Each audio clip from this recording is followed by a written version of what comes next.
Amazing Grace. How sweet the sound that saved. A crackhead. Drug addict. Alcoholic. Meth freak. A wretch. Like me. I once was. Homeless. Broken. Sad. Just lost. But now I am sober. Happy. I'm found. Was blind, but now I see.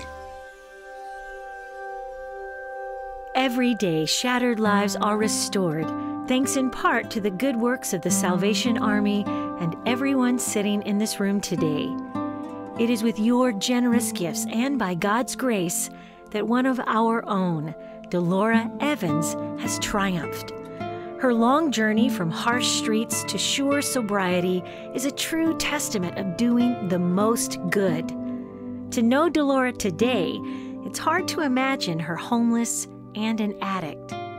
Delora traces her addiction all the way back to the age of 8 and a simple over-the-counter medication. Delora's mom had innocently given her NyQuil when she was feeling ill. And I remember being high off of it. And I remember that is the feeling that I liked, and I pursued that feeling. And I don't know if I was born an addict, but I know when I drank that NyQuil, an addict was born. It wasn't long before Delora was regularly using marijuana and experimenting with drugs. Shortly after her 20th birthday, some friends introduced her to a new drug, crack cocaine. At the time, Delora viewed it as just another drug, not knowing the devastation that it held.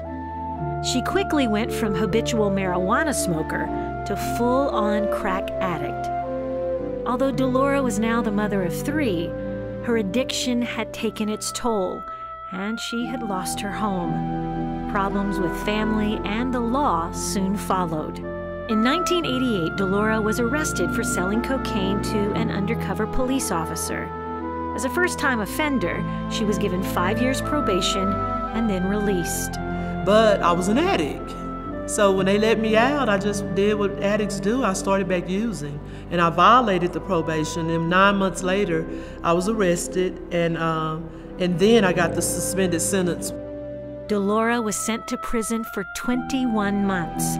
She was paroled in 1990, but her addiction continued. Throughout the 90s, she was homeless, had another child, and was in and out of rehab 5 times. I was exhausted every other avenue. You know, I'd been to so many different places in Dallas. Dallas doesn't have but a handful of places anyway, especially for women and children. It actually has no place for women and children. Eventually, a counselor introduced Delora to the Salvation Army's First Choice program, a long-term care program specifically designed for women with children. I met Delora when she came into the Salvation Army First Choice program in 2003, and she came in with her daughter, Faith. We had a little efficiency apartment, and I was very excited about being in my own little house since it had been so long since I had been in one with my daughter.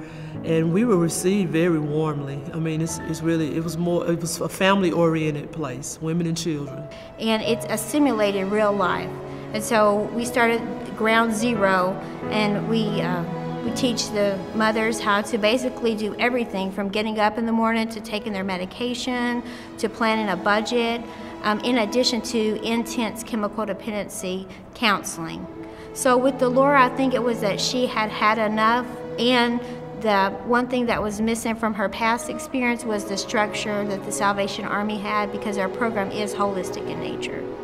Determined and tired of the insanity of addiction, Delora also found strength in prayer. She would often attend chapel to worship. One factor that continues to be consistent in individuals who are successful, especially in the First Choice program, are those who have a conscious contact with God. Life was turning around for Delora. She was clean, learning skills to manage her life, and began to set higher goals.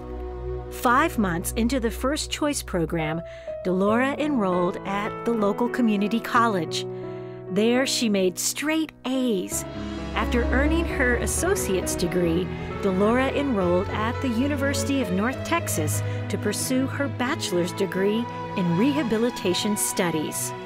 The experience that she's had with substance abuse, I think, is very helpful to her in being able to relate to others who have a substance or alcohol abuse problem, because she's been there. And so she can understand where the individual that she might be working with is coming from. Delora excelled in the program. During this time, she also had her youngest daughter, Grace. While managing duties as a mom and student, and with steely purpose, Delora graduated magna cum laude. Amazingly, Delora did not stop there. She is currently pursuing her master's degree in rehabilitation counseling, with a goal of becoming a licensed professional counselor. Her career options are numerous. She's very unassuming, so she really is able to talk without judgment about people, about situations, and I think that is just such a valuable trait to have, especially as a counselor. Recalling her days in prison, she often sought comfort from the prison chaplains. It is something that Delora has never forgotten. Her long-term goal is to become a prison chaplain herself. She's not a follower, she's a leader, and I think not only will she continue to empower other people, but she will also continue to rise higher and higher. There are people that are in recovery and they're clean and they've managed to get everything that they need, and they're still feeling a tug somewhere. It's because a lot of people stop giving back. A lot of people do not believe that completes the circle. Is to give back, try to give back. And you know, the way my higher power is, he fixed it to where I can actually get paid to do something that I was gonna do anyway and that I love doing. I once was homeless, but now I'm found. Was blind, but now I see.